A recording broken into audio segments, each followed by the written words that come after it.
고린도전서 10장 13절 말씀을 한 절을 읽겠습니다. 사람이 감당할 시험 밖에는 너희가 당한 것이 없나니 오직 하나님은 미쁘사 너희가 감당하지 못할 시험 당함을 허락하지 아니하시고 시험 당할 즈음에 또한 피할 길을 내사 너희로 능히 감당하게 하시느니라. 아멘. 우리 예수 믿는 우리들은 어려움 때문에 망하지 않습니다. 그렇게 내버려 두실 하나님이 아니십니다. 우리가 예수님을 믿었다는 말은 이제 먹고 입고 사는 모든 근심과 걱정에서부터 우리는 구원받은 사람입니다. 우리에게는 아버지가 계십니다. 일용할 양식을 주시는 아버지, 먹이고 입히고 살리시는 하나님. 우리는 그런 믿음 안에 이제 사는 겁니다. 우리가 무너지는 것은 그 하나님을 못 믿기 때문에, 하나님의 약속을 믿지 못하기 때문에 무너지는 거지 어려움 때문에 무너지는 건 아닙니다. 마귀는 우리가 어려운 일을 당할 때 반드시 역사합니다. 왜냐하면 역사하기 딱 좋은 때니까요. 우리가 어려운 일, 어떤 시련, 좌절, 낙심을 겪을 때 마귀가 반드시 역사합니다.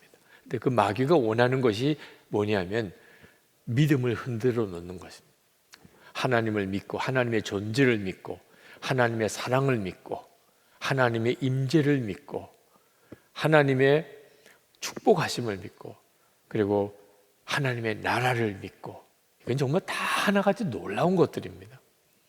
근데 마귀가 우리가 어려운 일을 겪을 때, 문제가 생겼을 때, 시험이 올 때 그 믿음을 흔들려고 하는 것입니다. 그러므로 우리가 어떤 시험이 닥쳐올 때 꼭 마음에 다짐을 해야 될 것이 있는데, 마귀가 의도한 대로는 절대로 안 할 거다. 이건 분명한 원칙이어야 합니다. 여러분 개인 문제든 가정 문제든 또는 교회 문제든 여러분 일터에서의 문제든 어떤 문제든지 간에 마귀가 의도하는 것이 있습니다. 그 마귀가 의도하는 것이 뭐냐면 하나님을 믿지 못하게 하는 거예요. 하나님의 말씀을 붙잡지 못하게 하는 것입니다. 우리가 정말 붙잡았으면 하는 말씀이 오늘 본문의 말씀입니다. 사람이 감당할 시험 밖에는 너희가 당한 것이 없나니. 야, 이것이 하나님의 약속이잖아. 하나님이 빈말하시는 분이 아니시라면, 그분이 뭐 해줄 수 없는 이야기를 우리에게 하시는 이런 분이 아니시라면, 이 말이 진짜라면 그러면 붙잡아야죠. 그죠? 이기지 못할 시련이 없다. 확신이 오지요. 감당할 수 없는 시험은 우리에게 주신 적이 없다. 그리고 반드시 우리에게 시험을 주시고 그리고 시험을 당하게 된다면 피할 길을 내신다는 거예요. 그래서 능히 감당하게 해주신다. 이 분명한 약속입니다. 제 성경에만 있는 거 아니잖아요. 여러분 성경에도 다 있잖아요. 그죠? 그렇다면 이제 우리에게 할 일이 있다면 그걸 붙잡는 것이에요.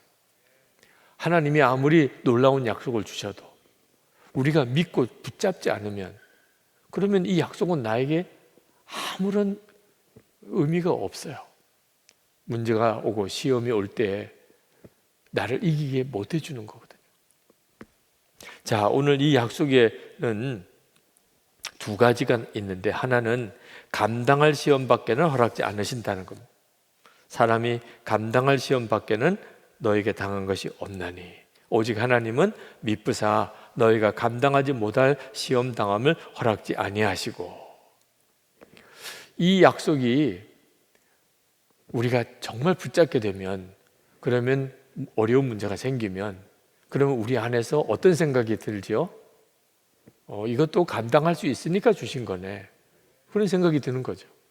그러면 그 어려움이 내게 주는 스트레스와 중압감이, 이건 엄청나게 적어지는 겁니다. 감당할 수 있으니까 준 거죠. 그리고 하나님께서 반드시 그런 믿음으로 사는 우리들에게 약속해 주신 또 하나가, 시험을 만나면 반드시 피할 길을 열어주신다. 그러니까 그냥 무조건 견디라, 그냥 무조건 믿으라, 이렇게 안 하셨다는 거예요. 우리가 얼마나 약한지, 우리가 사실 아는 게 얼마나 없는지, 우리가 얼마나 인내심이 부족한지 너무 잘 아시는 거예요. 그래서 감당할 만한 시험만 주시지만 시험을 당하면 또 반드시 피할 길도 하나님이 같이 주신다. 우리가 이 사실을 정말 믿고 이제부터는 우리가 어떤 시험을 만나거나 어떤 어려움을 만나거나 믿음의 싸움이다, 여러분이 분명하게 알아야 하는 거예요. 마귀가 우는 사자같이 우리를 삼키려고 두루 우리 주변을 돌고 있습니다. 그러나 하나님은 완벽한 준비를 해놓으셨어요. 우리를 그 마귀의 공격에서 우리를 지키실 완벽한 준비를 하셨습니다. 우리의 옛사람이 예수님과 함께 십자가에 죽게 하셨습니다. 마귀가 도대체 우리에게 역사할 때 뭘 붙잡고 우리를 넘어뜨릴까요? 옛사람이에요. 옛사람. 죄의 종로로 타고 마귀 종로로 타는 옛사람. 그 옛사람을 가지고 우리를 넘어뜨리는 거거든. 그런데 하나님이 어떻게 해놓으셨어요? 예수님 십자가에 죽으실 때 예수 믿는 모든 자의 옛사람이 예수님과 함께 연합하여 십자가에 함께 못 박히게 하셨어요. 앞으로 하실 게 아니고 이미 주님이 십자가 지실 때 그렇게 이루어졌어요. 와, 마귀가 이제 우리를 어떻게 넘어뜨려요? 옛사람이 죽어 있는데. 그래서 나는 죽었습니다, 이런 고백이 어떤 시험에서도 우리를 건져내는 거예요. 가정 문제든 직장 문제든 개인 문제든 어떤 문제 앞에서든 나는 죽었습니다. 마귀가 나를 넘어뜨리려고 작정을 하고 나에게 달려들어도 이길 길은 뭐죠? 그냥 믿음으로 고백하는 거예요. 나는 예수님과 함께 죽었습니다. 여러분의 지나간 날을 한번 가만히 돌아보세요. 힘들고 어려웠던 순간들도 있으셨잖아요. 그래도 다 지나고 여기 와 있으시잖아요. 앞으로도 마찬가지입니다. 내 눈에 보기에만 힘들어 보이고 절망이라고 느껴지는 거지, 하나님은 얼마든지 다 넘어갈 수 있게끔 해주시는 하나님이십니다. 이 사실을 진짜 믿고 나면 어려운 문제가 생길 때 오히려 즐길 마음이 생겨요. 야, 어떻게 또 이 문제는 해결될까? 이 문제는 또 어떻게 하나님이 풀어가실까? 정말 개봉박두죠. 진짜 정말 놀라운 일이 벌어질 텐데, 그게 믿음인 거예요. 네. 믿으니까 기대가 생기는 거예요. 어려움 앞에서 두렵기보다는 야, 이건 또 하나님이 어떻게 풀어가실까? 그러니까 길도 보이는 거죠.